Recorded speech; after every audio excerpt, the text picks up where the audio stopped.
Welcome back to another video of AKG. आज की video का आई नो आप लोगों को जो है वो इंतज़ार है दोस्तों।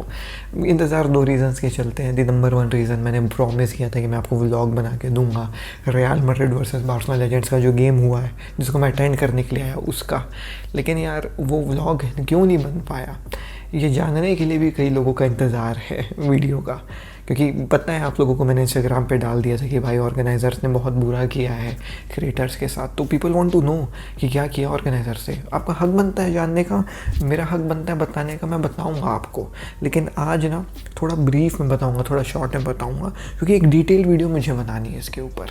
डिटेल वीडियो इसलिए बनानी है क्योंकि जब मैंने इंस्टाग्राम पर बताया ना कि मेरे साथ ऐसा ऐसा हुआ है, many of the other creators also reached out to me and they are still reaching out to me. They are saying कि भाई हमारे साथ भी यही हुआ। और जब मैंने उनकी कहानी सुनी तब तो मुझे लग रहा है कि भाई जो मेरे साथ हुआ वो तो चलो बुरा हुआ, लेकिन उनके साथ तो टोटल फ्रॉड हुआ है यार। तो बताऊंगा, मैं पूरा डिटेल वीडियो बनाऊंगा। अभी क्या है ना, बहुत सारी चीज़ें लाइंड अप हैं, बहुत बड़ी चीज़ें होने वाली है। आप लोगों को पता है कि क्या बड़ी चीज़ होने वाली है, तो वो सब चीज़ें निपटा के ना तब मैं बनाऊंगा एक डिटेल वीडियो। और मैंने ना एक लाइन जो मेरा वो था, क्या बोलते हैं, कोऑर्डिनेटर, उसको बोली थी। वो लाइन ज़रूरी है अभी फिर से याद दिलाना, तो मैं रिपीट करूँगा। वो बहुत बदतमीज़ी से बात कर रहा था मेरे से, बहुत अपनी आवाज़ ऊंची करके बात कर रहा था मेरे से। तो मैंने उसको वहाँ पे बोला कि ये ना आवाज़ ऊंची करके मुझसे तू बात मत कर। If you think that I'm just a creator and I'm standing in front of you just as a creator, you are getting it wrong. I'm a practicing advocate at High Court of Chhattisgarh. So you know, थोड़ा सा इज्जत से। फिर वो sorry भाई पे आया। तो दिखाना पड़ेगा, है ना। इन्होंने जो किया है ना बहुत गलत किया है। आई टेल यू आगे। अभी थोड़ा फुटबॉल की खबरों के बारे में बात कर लेते हैं, क्योंकि लफड़ा केवल यहाँ नहीं चल रहा है, लफड़ा यूरोप में भी चल रहा है। लफड़ा ला लीगा वर्सेस बार्सिलोना चल रहा है। ला लीगा वर्सेस बार्सिलोना के लफड़े में बार्सिलोना ने रिज़ाइन कर दिया है भाई। तो वो बताऊँगा मैं आपको कैसे लुका मॉड्रिच को कतार चाह रही है एंड कैसे अंसु फाटी का साइकोलॉजिकल दिमाग जो है वो ख़राब हो गया है, जैसे हमारा ख़राब है, वो भी आज की वीडियो में। तो hey guys, welcome back to another video of AKG. Let's begin the video without any further delay. सबसे पहले फुटबॉल की खबरों को निपटा देते हैं, फिर आई विल टेल यू कि ये ऑर्गेनाइजर्स ने मेरे साथ क्या किया इन वेरी ब्रीफ, क्योंकि डिटेल वीडियो बात। Anyways let's begin. तो सबसे पहले let's talk about Modric and कतार। तो देखिए दोस्तों, कतार जो है वो लुका मॉड्रिच को लेना चाह रही है, लेकिन लुका मॉड्रिच वेट कर रहे हैं रियल मैड्रिड। अब ये सिचुएशन सुना लग रहा है, कहीं तो सुनेला है। पिछले साल ही भाई, पिछले साल भी सेम कहानी थी। लुका मॉड्रिच और टोनी क्रूज का ये कहानी चल रहा था कि भाई या तो इन लोग रिटायर होंगे या तो यूरोप से बाहर जाकर के खेलेंगे, क्योंकि ये दोनों का कॉन्ट्रैक्ट खत्म हो रहा है रियल मैड्रिड में and they do not want to face Real Madrid. तो ये यूरोप छोड़ करके बाहर के क्लब्स में खेलना चाह रहे थे। लेकिन टोनी क्रूज तो रिटायर हो गए, लुका मॉड्रिच को रियल मैड्रिड ने 1 साल का कॉन्ट्रैक्ट एक्सटेंशन दे दिया। अब सेम कहानी इस सीज़न भी है। There are many clubs outside of Europe जो लुका मॉड्रिच को चाह रही हैं। नंबर 1 और सबसे ज़्यादा इंटरेस्ट कतार से है, तो कतार जो है वो लुका मॉड्रिच को लेना चाह रहे हैं। लेकिन लुका मॉड्रिच अब भी वेटिंग फॉर रियल मैड्रिड का जो है वो once again contract extension. He believes कि फिर से रियल मैड्रिड उसको 1 और साल का कॉन्ट्रैक्ट एक्सटेंशन देगी, और वो रियल मैड्रिड में रुकना चाह रहे हैं, इसीलिए वो वेट कर रहे हैं रियल मैड्रिड के कॉन्ट्रैक्ट एक्सटेंशन का। अगर आ गया कॉन्ट्रैक्ट एक्सटेंशन और रियल मैड्रिड, तो फिर से भैया वो रुकेगा रियल मैड्रिड। और अगर नहीं आया तो पिछले साल type there are many clubs around the world जो लुका मॉड्रिच को फ्री ट्रांसफ़र में लेना चाह रही है। एंड कतार बीइंग द कंट्री जहाँ से सबसे ज़्यादा इंटरेस्ट आ रहा है, सबसे ज़्यादा पैसों के साथ। नाउ क्या लुका मॉड्रिच को देना चाहिए कि नहीं देना चाहिए नया कॉन्ट्रैक्ट? तो मेरे ख्याल से तो यार दे देना चाहिए, क्योंकि अभी भी मेरे को ये फील होता है ना कि इस साल जो लुका मॉड्रिच काम कर रहा है रियल मैड्रिड में, जब जूड बेलिंगम इंजर्ड हो गया था, जब मिडफील्ड में कुछ समझ में नहीं आता है, आप अभी भी लुका मॉड्रिच को बेंच से लेकर के आते हो, तो लुका मॉड्रिच अभी भी जो है ना वो एक अलग लेवल का प्लेयर है जिसका रिप्लेसमेंट अभी भी रियल मैड्रिड ने खोजा नहीं है। I know you have players like Jude Bellingham, Camavinga, Tchouameni and others, but still Luka Modric वाला टाइप का प्लेयर नहीं है आपके पास। तो लुका मॉड्रिच को कॉन्ट्रैक्ट एक्सटेंशन 1 और सीज़न के लिए मेरे ख्याल से देना चाहिए। एंड एक मिडफील्डर साइन करना चाहिए, जैसे फ्लोरियन रिट्स हो गया, या कोई एक ऐसा मिडफील्डर जो लुका मॉड्रिच वाला रोल प्ले करे। जूड बेलिंगम लुका मॉड्रिच वाला रोल नहीं प्ले कर रहा है, ये मैंने नोटिस किया है। सो या दिस इज इट। खैर अगली खबर के ऊपर बढ़ जाए दोस्तों, और वो है कैसे बार्सिलोना और ला लीगा का जो है वो भाई लफड़ा चल रहा है।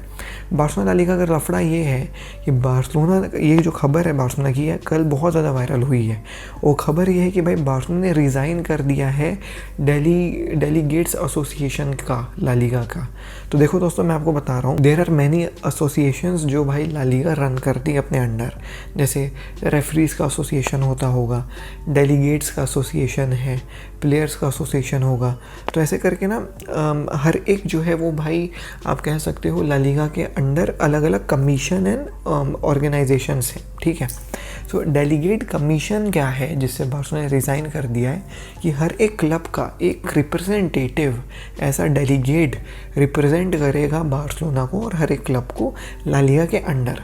अब La Liga before making any rule या फिर बिफोर मेकिंग एनी चेंजेस या बिफोर मेकिंग और इम्प्लीमेंटिंग न्यू आप कह सकते हो रेगुलेशंस, इन क्लब के डेलीगेट्स से जो अपने अपने क्लब को रिप्रेजेंट करने आए हैं उनसे बात करेगी, उनका ओपिनियन लेंगी, उनकी प्रॉब्लम्स को सुनेगी और उसके बाद जो है फिर चेंजेस करेंगे, रूल बनाएंगे, जो भी हो। सो बार्सिलोना का जो ये डेलीगेट था जो बार्सिलोना को रिप्रेजेंट कर रहा था in front of La Liga, अपने प्रॉब्लम्स, अपने रूल्स, अपने रेगुलेशंस बताने के लिए, जो ला लीगा इनसे पूछती, इनके ओपिनियन देती, इस पोजीशन से बार्सिलोना ने रिज़ाइन कर दिया। दैट मीन्स अब जब ला लीगा कुछ भी रूल बनाएगी, कुछ भी नया रेगुलेशन बनाएगी, बार्सिलोना का कोई से नहीं रहेगा उसमें, क्योंकि बार्सिलोना का कोई भी बंदा अब बार्सिलोना को रिप्रेजेंट नहीं करेगा ला लीगा के साथ। अब ऐसा बार्सिलोना ने करा क्यों है?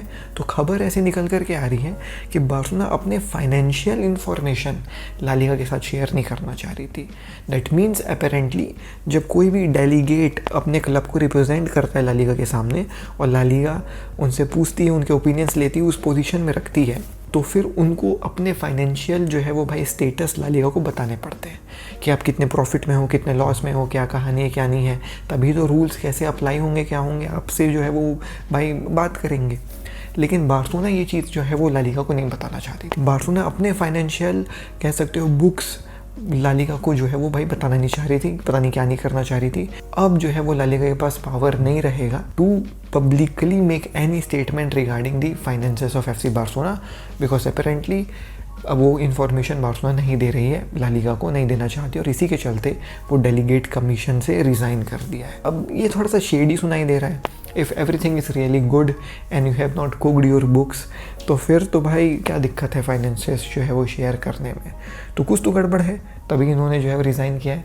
But still I believe in Joan Laporta, वो कुछ कर रहा है ये सब तो सोच समझ के किया है। जैसे अभी तक जितना भी वो चीज़ें कर रहे हैं कुछ सोच समझ के किया है, and everything has turned out really well. Barcelona के फैंस किसी और मैनेजर को चाह रहे थे, आया हांसी फ्लिक, बहुत अच्छा चल रहा है। तो बहुत सारी ऐसी चीज़ें हैं यार जो जॉन लपोर्ता ने करा है, ठीक है।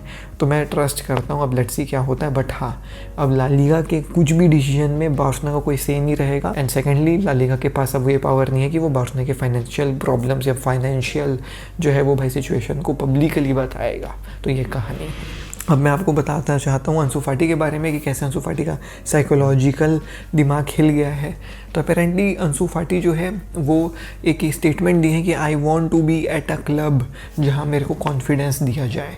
ही फील्स कि वो ट्रेनिंग में 100% दे रहा है and he deserve some minutes on the pitch, but players like Gerard Martin, Pau Victor are getting minutes but not Ansu Fati. That is harmed Ansu Fati and Ansu Fati wants to join any other club जो उसको confidence they. And ऐसा माना जा रहा है, ऐसा सुना गया है कि अंसू फाटी अभी साइकोलॉजिकली जो है वो बहुत ही बुरे स्टेट में है। तो इन सब चीज़ों से निकालने का एक ही तरीका है to join any other club जो भाई साहब आपको मिनट्स दे। And Ansu Fati is most probably looking forward to join any other club, leave FC Barcelona in this summer transfer window. So ये चीज़ अपन को देखने को मिलेगी। Anyways, now let's begin। क्या लफड़ा था with the organizer? तो देखो दोस्तों, लफड़ा तो बहुत डिटेल में मैं बताना चाहता हूँ क्योंकि हर एक चीज़ का मेरे पास प्रूफ है, लेकिन बस मैं इतना बताना चाहता हूँ अभी ब्रीफ में कि देखो हुआ ये कि कोई भी जब हम कॉन्ट्रैक्ट करते हैं किसी भी इवेंट मैनेजमेंट कंपनी के साथ या किसी भी चीज़ के लिए कॉन्ट्रैक्ट किया जाता है, तो ऑब्वियसली ये चीज़ क्लियर रहती है कि हम आपको ये देंगे तो आप हमको ये देंगे। This was made clear to us कि हम फ्लाइट नहीं देंगे, हम रुकने की व्यवस्था नहीं करेंगे, आपको खुद आना है, खुद रुकना है, लेकिन इन रिटर्न हम आपको जो है वो मैच टिकट्स देंगे और मीडिया एक्सेस देंगे। दिस इज़ इन राइटिंग मेरे पास मेल में। लेटर ऑन एक आध 2 हफ्ते के बाद मेरे पास कॉल आया था कि मीडिया एक्सेस कंफर्म हो गया है, लेकिन मेरे को ये राइटिंग में चाहिए कि तू मेरे को मीडिया एक्सेस देगा, क्योंकि मुझे पता था कि इन लोग कैसा गड़बड़ करते हैं। अगर राइटिंग में होगा तो that forms a informal contract. मैं 5 तारीख को बॉम्बे आ गया था, कोई कॉन्टैक्ट मेरे से ये नहीं कर रहे हैं, मैं इनको फ़ोन कर रहा हूँ, ये फ़ोन नहीं उठा रहे, इनका फ़ोन स्विच ऑफ आ रहा है। 6 तारीख को जिस दिन इवेंट था मैं फ़ोन कर रहा हूँ, फ़ोन नहीं उठाया जा रहा है। ज़ीशान से बात हुई, टॉक फुटबॉल HD, वो मुझे बताए कि भाई मैं इस होटल में जा रहा हूँ, मेरी बात हो गई है, आप भी इस होटल में आ जाओ, फिर फिगर आउट करते हैं। मैं उस होटल में पहुँचने के लिए निकल गया हूँ। मैं देख रहा हूँ कि ये बंदा स्टोरी डाल रहा है, मैं इसको फिर फ़ोन कर रहा हूँ। 10 मिनट पहले मेरे से बात हुई है, मैं इसको फ़ोन कर रहा हूँ कि कहाँ है भाई, मैं बाहर खड़ा हूँ होटल के, प्लीज़ आ जाओ, अंदर घुसवा दो, ID वगैरह दे दो, क्या है सीन। ये बंदा फ़ोन ही नहीं उठा रहा है। फिर वो ज़ीशान भाई से मेरी बात हुई कि भाई ऐसी ऐसी सिचुएशन है, मैं खड़ा हूँ 25 मिनट से बाहर होटल के, तो वो उतर के आए भाई, वो मेरे को अंदर घुसा है कि मेरे को ये बोलना पड़ गया उसको खड़े होकर के वहाँ पे कि ये आवाज़ ऊँची करके बात मत कर मेरे से, मैं केवल एक कंटेंट क्रिएटर नहीं हूँ, I am also a lawyer practicing at high court of Chhattisgarh, तो हिसाब से बात करो।